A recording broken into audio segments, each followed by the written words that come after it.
بسم الله الرحمن الرحیم اتل ما اوحی الیک من الكتاب حضور تلاوت کا پدیبانے اولول و پدیبانے ورسو دیتا د کتابنا یعنی د وحینا واقم الصلاة او حکم ولورک د منز ان الصلاة تنهى عن الفحشاء والمنکر بشک منز منکون کې د بے حیایو او د نارواونا ولذکر الله اکبر خدا الله یاد د ټولو نلوی عبادت ته والله یعلم الله پوهه ما تصنعون سچ تاسو جوړوي ولا تجادلوا بحث مکوي اهل الكتاب اهل کتاب سرا الا بالتي هي احسن خپنی کا طریقہ الا الذين ظلموا منهم مگر هغه کسان چې پدې کې ظالمان دي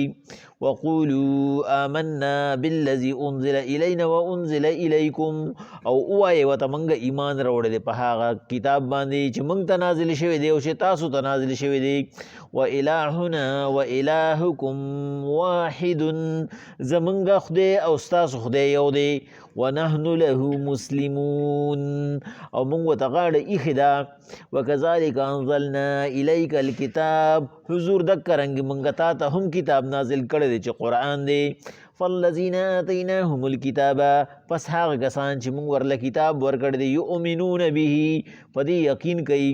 ومن هؤلاء من یؤمن به او ډیر خلق دی چې هؤلاء من یؤمن به چې ایمان پې راوړي وما یجحد بآیاتنا او انکار نه کوي زمونږ د احکاماتونه الا الکافرون خو کافران وما كنت تتلو من قبله من كتاب حضور مخکته نوی لوستون کی د کتاب ولا تخطه بيمينك او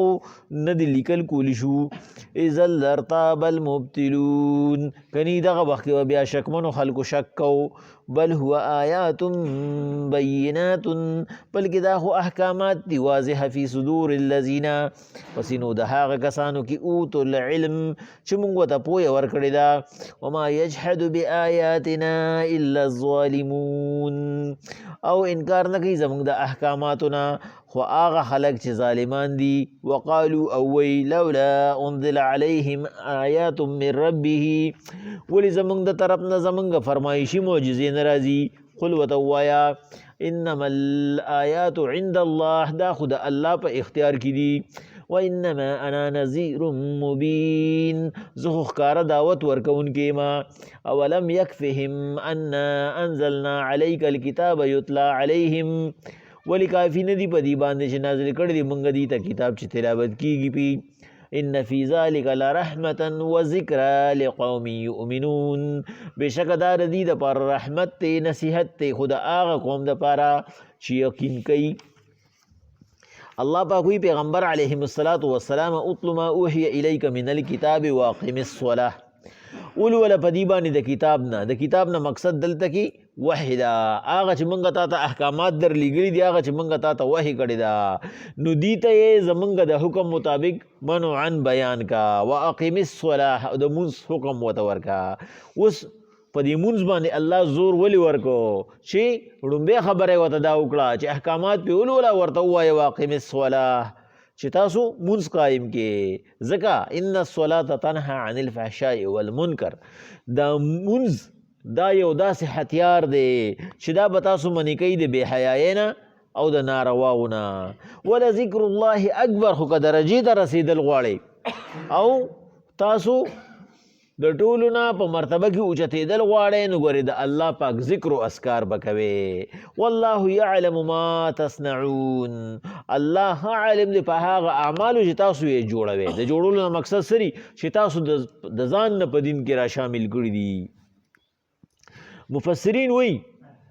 ښکاره خبره دا الله پاک وکړه چې بېشکه دا منځ چې دی تنهى عن الفحشاء والمنکر دا منځ به تاسو منې کوي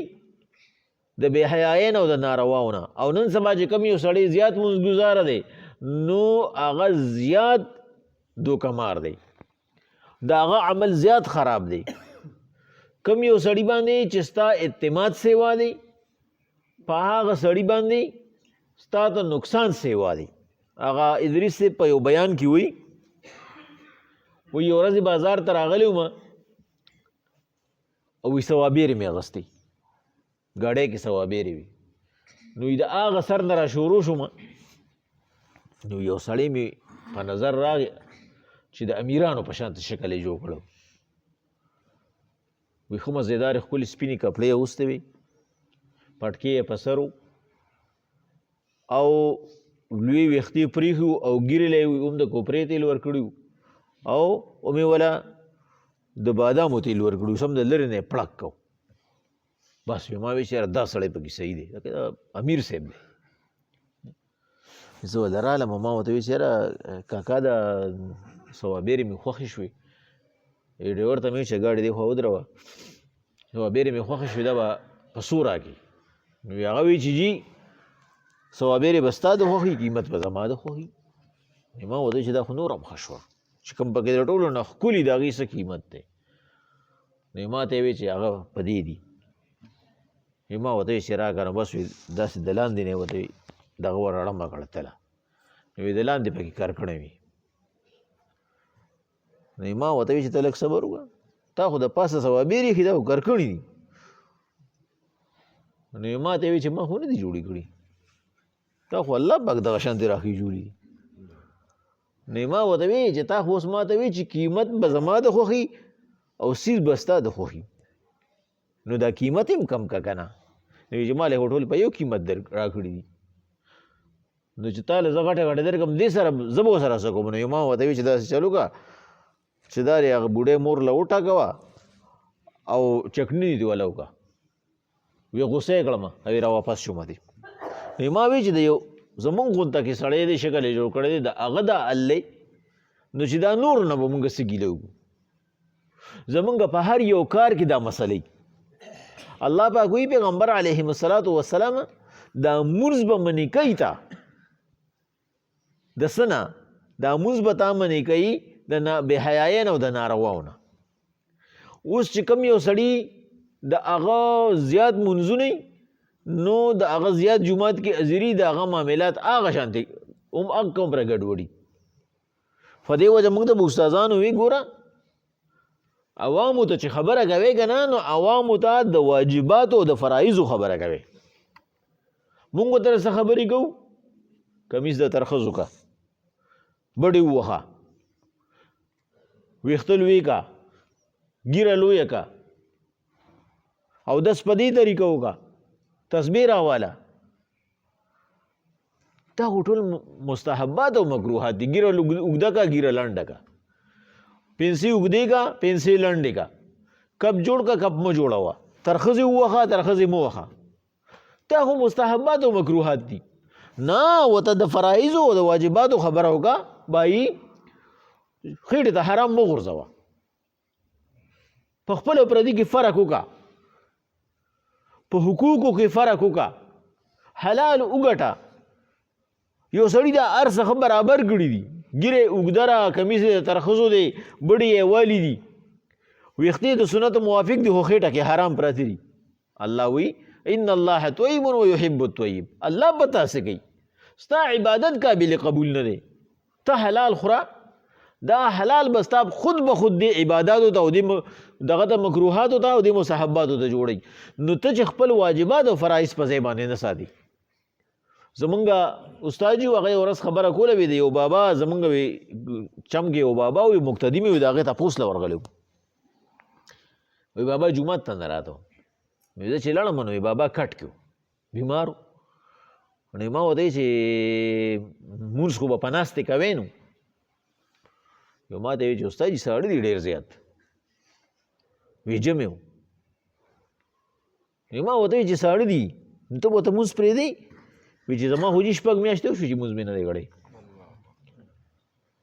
نو ما ورته وی چې دا ولې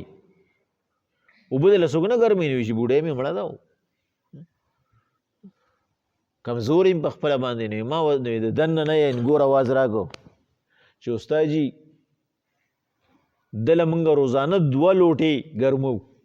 او دته تر غرمې پورې پرتی استاد جي دا خو نشم ویلی چې دی دروغ وایي خو زمونږ ګورې دا پوزیشن دی دې نه راپاسي نو ما ورته وی چې بابا ریشه وي چې او ریشه وي. نو ما ورته وی چې دا ریشه وي که نه نو بیا ولې؟ نو ما ته وی چې یاره ناسته پاسته راته ګرانه ده، اوبه خو دا ګرمي کې خو هغه لوټه راوچتول او دا اودس کول دا راته ګران دي.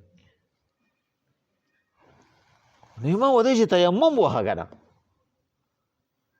نو ما ته وی چې استاد جي څنګه تیمم وهم؟ نو ما ورته چې بس خو بس نیت مې کړی د پاکې د وړۍ یا د لوی کومه چې ستا د ضرورت دي او بس په مخ لاس راښکه، بس په څنګلو لاس راښکه. ما ته وی چې استاد جي تا خو ډېر اسانه کړه، موږ ته خو وایي چې تیمم دغه پکې نه راځي، دا تیمم پکې نه راځي. ما ورته وی چې تیمم په تندروله بس دا سته چې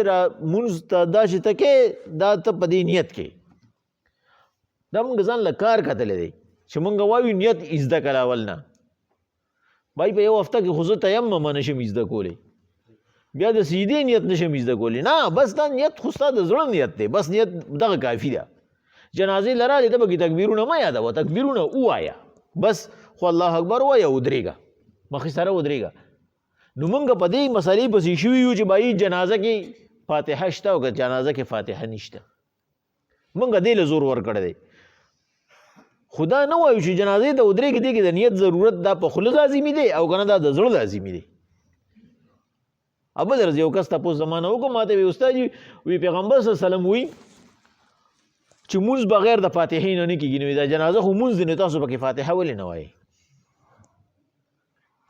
نو ما ورته د فاتحې نه خو مونږ انکار نه دی کړی چې څوک پکې ویل غواړي ودې وي، خو د دعا په ځای به وي اللهم اغفر لحینا په ځای دې ووایي. نو د دې نه بغیر به دا وشي. نو ما ورته وی د جنازې په مونځ کې رکوع سجده شته؟ وی نه. نو ما ورته په مونځ کې چې رکوع سجده نه خو مونځ نشو او نه کېږي، مونږ یې کوو. وی دا خلک داسې وایي. نو ما ورته زمونږ مسله هم دکه ده، هغه غټ فرایض دې په ځای باندې پرېښوده چې بای ته بغیر د فاتحې نه جنازه نه کېږي، نو بغیر د رکوع د سجدې نه خو مونځ نه کېږي. نو چې ته دا مونځ ګڼې نو خو بیا پکې رکوع سجده پکار ده، ته خو پکې رکوع سجده نه کوې. بابا راته وی چې یاره استاد جي په تیمم راته ځان بدي ښکاري. دی به وایي چې ګوره دا بابا اوس دوره پرېوته چې دی اوس تیمم وهي. نو ما ورته چې بابا په ګرمو اوبو باندې کښېنه، یخې اوبه دله ښې نه دي، په تیمم درته ځان بدي ښکاري. نو دا به ته الله له پیغمبر له څه جواب ورکوې چې ته به مونځ نه کوې، دغه شانتې به ناست دی، کله څه به ورته ځان بدي ښکاري او څه به دله ښه نه او څه ته به کوزېږي نه. ما ته وی چې یاره استاد دا ناسته پاسته راته ګرانه ده. ما ورته چې بس ټیک ده الله دې در باندې رحم وکړي. وی چې راپاڅېدم نو وی بالغ سره یې لور پروت و. ما ورته چې په دې څه کې په دې لور څه کې؟ وی چې یاره دا هلکان نه وي نو بعضې وخت کې چې کوم دی نو یو کوده نیمه راوړمه. زمونږ احسان الله شیخ صاحب یو خبره کوي، وی دا د قرآن نه وی د حدیث نه خو نه ده، خو زما یو مقتدي و نو وی هغه به وی چې الله پاک دا میخه پیدا کړه چې د میخې ځان ته داسې وکړه د ګران ډېره سخته خفه شو چې ما به څوک مړی. نو الله پاک والا په ذهن کې دا خبره واچوله چې څه بندیان به داسې چې به صرف تا مړی ځان به نار ساتي، هغه به صرف ستا په خدمت کې لګېږي. ټول ورځ به وي چې میخه اوږې ده، میخه مړه نه شوه، میخه اوږې ده، میخه مړه نه شوه، د خپل اوږې او مړۍ غم به ورسره نه وي، خو مونځ او اودس به یې پرېښودي او ستا عبادت به کوي. نو ما ورته وی چې یاره بابا دکه زمونږ کار دی که نه چې په دې عمر کې مونږ وایو د لور دپاره بلکل روغ رمټئ کوده راوړی شي. نو الله پاک وایي پیغمبر صلی الله علیه وسلم ان الصلاة تنهی عن الفحشاء والمنکر. خو چې کله خو مونږ وکړو که نه او بیا څنګه وکړو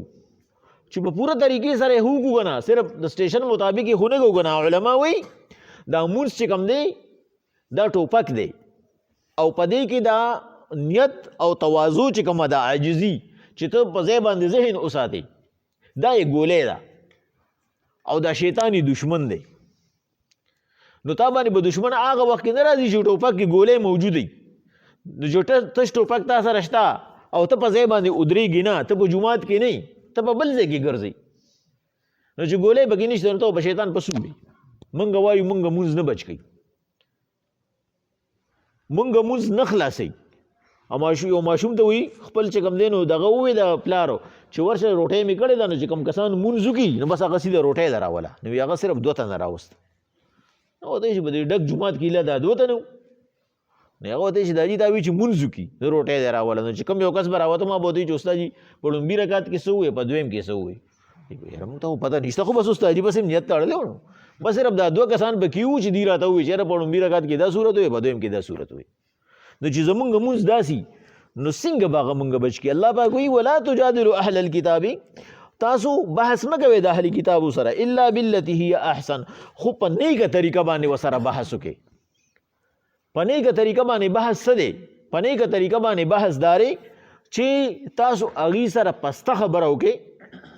چې په هغه پسته خبره باندې هغې تاسو ته متوجه شي، هغې ستاسو خبره واوري. خو الا الذین ظلموا منهم، خو هغه کسان چې ظالمان دي پسې توره راوالي، هغه کسان چې ظالمان دي او خبره نه مني نو په هغې پسې بیا ټوپک راوالی، په هغې پسې کلاشنکوب راوالی. هغه چې د سړي زامن دي نو هغې سره سمه په سمه خوله باندې خبره وکړي، چې سړي زامن نه دي هغې سره بیا هغه شانتې خبره کول غواړي. یو دا آخري خبره پکې کوم را مختصر کوو یې بس دې ځای باندې ختمو. خو دې کې خبرې ډېرې وي، را یاد شوې راسه وی یو ابۍ وه لږه زمانه مخکې، نو د هغې یو کور نو په هغه کور باندې د هغه کلي یو بارسوخه سړي قبضه وکړه. نو یو بیا ورته وایي چې ګوره زما دکه یو کور دی، ستا ښه ښکلې بنګلې دي، نو ظالمه دا یو کور خو راته پرېږده که نه. بیا ورته وایي چې نه بې دا زما په کور په احاطه کې راځي، او ته خو هسې مدد یې د کچو کورونو چې ته بل ځای کې به ځان له جوړ کړې. نو بس وی هغه چې ابۍ ورته وایي چې زه خو ترې نه وځم، نو هغه په عدالت کې دعوه وکړه. دا ابۍ خو د وکالت څوک نه و، نو ابۍ په خپله باندې لړه. نو پخوا به چې کوم دی دا ججان چې وو د ججانو به کوله په سر کړې وه باقاعده، او هغه لویې شمله به یې وله پرېښې وه. دا وکیلان چې وو دي به هم پټکې په سر وو، که ګیره به یې وه که به یې نه وه پټکې به یې په سر وو. دا مخکې دا ښه ښکلی رواج وو. وایي چې ابۍ پېښ شو که نه، نو هغه وکیل ورته وایي چې ابۍ ته خو وایې چې کور زما دی که نه؟ ادې وایي چې زما دی. ورته وایي چې او وایي چې ته پکې څومره موده اوسېدلی؟ وایي چې یاره 15 کاله خو پکې اوسېدلی یم. وایي څو برګي دي پکې؟ وکیل صاحب ورته وایي څو برګي دي پکې؟ ابۍ وایي حق حیرانه کړه چې خدای پاک ما خو برګي نه دي شمارلي د کور،